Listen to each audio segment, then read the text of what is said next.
神，只是时间。这是意境。桃子，但我可以告诉你，巨骨核心弟子标志。丫头，今天手上差了不少。红蝶，你真正的星罗盘功效是伪星罗盘罢了。你便告诉我方位，我好给炼魂徘徊观察。当年千叮万嘱之时，会有大祸临身。借虚无里的生物，实力自身状态。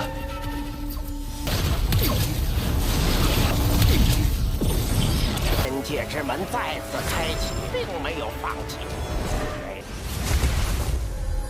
Halo guys, welcome back to KD Universe. Karena banyak request untuk melanjutkan spoiler episode 71 Xianli atau Babang Wanglin, langsung saja nih guys. Berdasarkan part spoiler terakhir kita sudah menyaksikan, terpaksa Sun Tai menyetujui kontrak budak kepada Wanglin. Soalnya kalau tidak, dia bakal dibantai habis oleh Zhou Yi. Qihu iri guys, karena Wanglin mendapatkan banyak sekali harta karun dari si Zhou Yi. Dia menyesal karena sudah menolak tawarannya Zhou Yi sebelumnya. Tapi sebelum itu Zhou Yi pasrah karena dia sudah mau meninggoy dan pada akhirnya menghilang guys. Tapi tiba-tiba tubuhnya Ting Er yang berada di pagoda itu keluar dengan sendirinya dan melayang di atas udara. Sehingga dengan ini pun kita masuk ke intro ya guys. Hehehe. Secara tiba-tiba Ting Er mengatakan kalau kamu gak bakal meninggoy. Tentu semua orang terkejut bukan main, kok bisa dia bangun? Tidak cuma itu, secara tiba-tiba muncullah cahaya emas yang turun dari langit. Ternyata itu adalah pedang hujan pertama guys. Ting Er menggunakan pedang itu menyembuhkan Zhou Yi yang sudah setengah menghilang. Dia menegaskan, Zhou Yi sudah melindungi dirinya selama 2000 tahun, sehingga dia akan membalasnya dengan memberikan pedang ini kepadanya sebagai balasan. Dan pastinya, dalam 10.000 tahun lagi kalau si Zhou Yi berlatih keras, dia bakal menjadi orang suci surgawi. Nah, di saat ini juga praktisi yang ada di seluruh alam bisa merasakan guys. Pedang surgawi pertama itu sudah muncul, karena fluktuasi kekuatannya menyebar ke segala penjuru. Hanya pedang surgawi pertama yang bisa memancarkan kekuatan sekuat itu. Oleh karena itu, para praktisi dari segala penjuru, mereka langsung mencoba mengikuti asal-muasal kekuatan tersebut.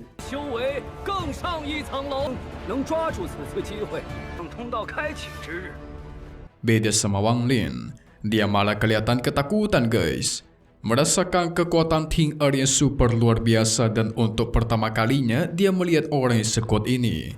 Ditambah muncul lagi banyak sekali celah spiritual yang ada di sekitar mereka. Dia menyuruh Qihu segera mengeluarkan kompas bintang dan segera kabur. Nah, karena kompas ini sudah rusak, banyak sekali celah retakan ruang membuat Sun Tai yakin kompas bintang ini gak bakal bisa bertahan lama nih. Sehingga dia memberikan penawaran kepada Wanglin, jika dia bersedia melepaskan segel budak tersebut, maka dia bakal membantu Wanglin dan Qihu keluar dengan selamat. Nggak cuma itu, dia juga bakal memberikan 2 boneka formasi jiwa tahap akhir dan beberapa metode kultivasi. Tapi sayang Wanglin sama sekali nggak setuju. Sun Tai kesal guys. Wanglin menganggap dia benar-benar jadi seorang budak.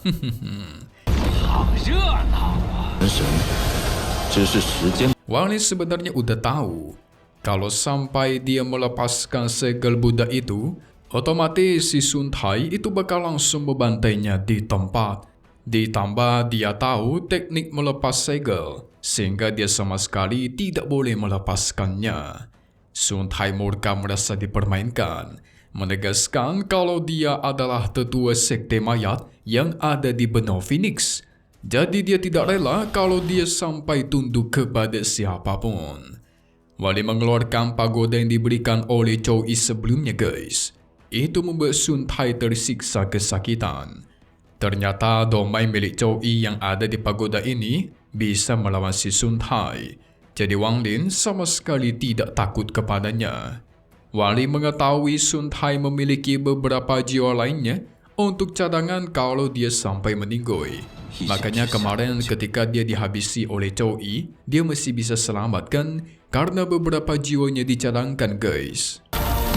这是意境，桃子，但我可以告诉你， Tapi bisa saja si Wang Lin melenyapkan semua jiwa itu dengan pagoda milik Zhou Yi supaya dia tidak bisa reinkarnasi. Sun Tai jadi ketakutan guys. Tidak menyangka Wang Lin mengetahui banyak hal ya, padahal rananya begitu rendah. Oleh karena itu, dia juga memutuskan untuk pergi menjauh darinya dan segera menghilang. Wang Lin pun bisa merasa lega guys. Ya, kalian lihat saja kekuatan Sun Tai kemarin kuat sekali, tidak mampu Wang Lin lawan. Dia juga menasihati Qi Hu agar berhati-hati kalau kedepannya bertemu dengan si Sun Tai. Soalnya kan dia adalah seorang ketua sekte mayat. Nah, untuk sekarang Qi Hu akan aman karena dia ada di sini. Sun Tai gak bakal berani bertindak aneh-aneh karena Wang Lin memiliki kekuatan domain Zhou Yi yang bisa melukai jiwanya. 核心弟子标志，丫头，今天是 Kita beralih ke sisi Sun Tai yang sudah agak jauh dari Wang Lin. Dia tidak menyangka guys, ternyata si Wang Lin bisa mengetahui soal jiwanya yang dicadangkan. Jadi di sini dia masih memiliki 4 jiwa lainnya guys. Dia mulai frustasi dong, karena kalau sampai Wang Lin menghancurkan 3 jiwanya saja, maka otomatis kekuatan kultivasinya menurun drastis. Kita beralih ke Wang Lin dan Qi Hu yang menggunakan kompas bintang. Sialnya kompas bintang ini rusak parah dan tidak bisa bergerak. Qi Hu auto panik. Beda sama Wang Lin, dia masih bersikap tenang. Dia pun bertanya kepada Qi Hu apakah dia cuma membawa 1 kompas bintang. 上差了不少。红蝶，你真正的星罗盘功效是伪星罗盘罢了。 Dan benar saja guys, karena kompas bintang ini termasuk harta yang langka. Bahkan di seluruh benua Phoenix, tidak banyak klan yang bisa memiliki 1 pun kompas bintang. Di satu sisi Qi Hu murung nih, karena kalau dia sampai kembali dan kompas bintangnya rusak, dia pasti bakal dimarahi oleh para tetua. Tapi Wang Lin tenangkan dia guys, mengatakan sebenarnya dia bisa memperbaiki kompas bintang ini. Jelas Qi Hu terkejut dong, tetapi dia juga kelihatan senang. Sudah bisa tenang, bisa kembali dengan selamat. Qi Hu mengatakan dia tidak akan membiarkan Wang Lin memperbaiki kompas bintangnya secara gratis. Sehingga di masa depan kalau Wang Lin membutuhkan dia, pasti akan dia bantu. Dan apa kalian tahu apa yang Wang Lin inginkan? Dia pengen kompas bintang tersebut guys. Karena bahan untuk memperbaikinya sungguhlah langka dan juga membutuhkan energi spiritual super besar. Qi Hu murung dong. Kalau dia memberikan kompas bintangnya, otomatis tetap dihukum ketika kembali ke sekte dong. Tapi Wang Lin menenangkannya. Dia cuma bercanda dan mengatakan di masa depan kemungkinan dia akan membutuhkan kompas bintang ini. Jadi nanti dia bakal datang kepada Qi Hu dan memilih untuk meminjamnya saja. Qi Hu pun akhirnya senang kembali guys. Dia berjanji akan menepatinya nanti. Wang Lin menyuruh Qi Hu agar melindunginya selagi dia memperbaiki kompas bintang. Segera tas penyimpanan dikeluarkan, sebongkah batu emas ungu pun digunakan. Dengan batu ini, dia bisa memperbaiki kompas bintang. Tapi ternyata guys, Sun Tai secara diam-diam mengamati mereka dari kejauhan. Tidak menyangka Wang Lin bisa memperbaiki kompas ini. Alhasil itu membuat dia menjadi semakin yakin Wang Lin bukanlah orang biasa nih. Singkat cerita, beberapa hari sudah dilewati. Wang Lin membuka matanya dan kompas bintang juga sudah bersinar. Qi Hu tentu senang guys. Kemungkinan ini sudah selesai diperbaiki. Tapi Wang Lin membalas kalau dia masih kekurangan bahan untuk memperbaikinya. Kompas bintang ini tidak memiliki senjata untuk menyerang musuh. Walaupun kompas bintang ini bisa berjalan seperti biasa lagi, tetapi tidak memiliki senjata yang bisa menyerang balik musuh guys. Chiho tenangkan saja, yang terpenting mereka harus meninggalkan tempat ini dulu. 当年千叮万嘱之时，会有大祸临身。 Mereka berdua pun mulai naik kembali dan melesat mencari jalan keluar. Nah, Chiho sedikit terkejut. Soalnya kompas bintang ini lebih cepat 3 kali lipat daripada sebelumnya. Wali menjelaskan kompas bintang ini sudah dia modifikasi. Nggak lagi membutuhkan seseorang untuk mengendalikannya secara penuh. Sehingga Chiho bisa berkultivasi dan beristirahat. Jadi kayak autopilot gitu guys. Udah kayak pesawat aja nih. Di tengah perjalanan, Wang Lin berpikir kompas bintang ini harta yang sangat berharga. Buktinya mereka bisa berpindah tempat dalam jarak dan cukup jauh dengan begitu cepat. Sampai-sampai dia yakin bahkan praktisi transformasi jiwa aja mungkin nggak bisa mengejar mereka. Dari segala pengalaman yang sudah mereka lalui, akhirnya Wali merasakan perjalanan ke alam surgawi kali ini tidak sia-sia. Kompas bintang, giok langit, kereta deo perang, dan masih banyak harta lain yang baru dia ketahui dalam perjalanan ini. Kita beralih ke sisi Ting Er dan Zhou Yi. Zhou Yi bingung kenapa Ting Er melakukan semua ini. Soalnya ini akan menyanyiakan semua energi spiritual surgawi yang sudah dia kumpulkan. Ting Er gak peduli guys akan hal itu. Soalnya Zhou Yi ini sudah dia anggap seperti kaisar surgawi.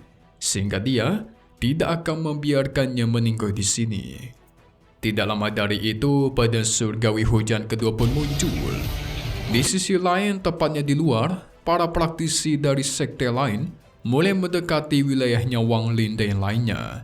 Karena sebelumnya mereka merasakan ada pedang hujan abadi yang muncul.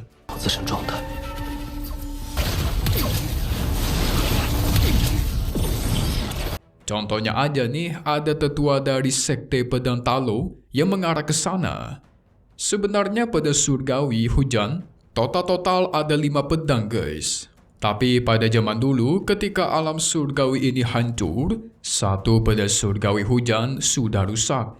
Jadi sekarang tersisa 4 pedang surgawi yang ada di alam ini. Pedang surgawi kedua tidak lama dari itu muncul di sana. Semua orang disuruh penjuru langsung mulai menoleh. Mereka berniat mendapatkan pedang-pedang surgawi yang super langka ini guys. Bergegas melesat untuk mendekati. Sama hal dengan Wang Lin dan Chiho yang sedang menjauh.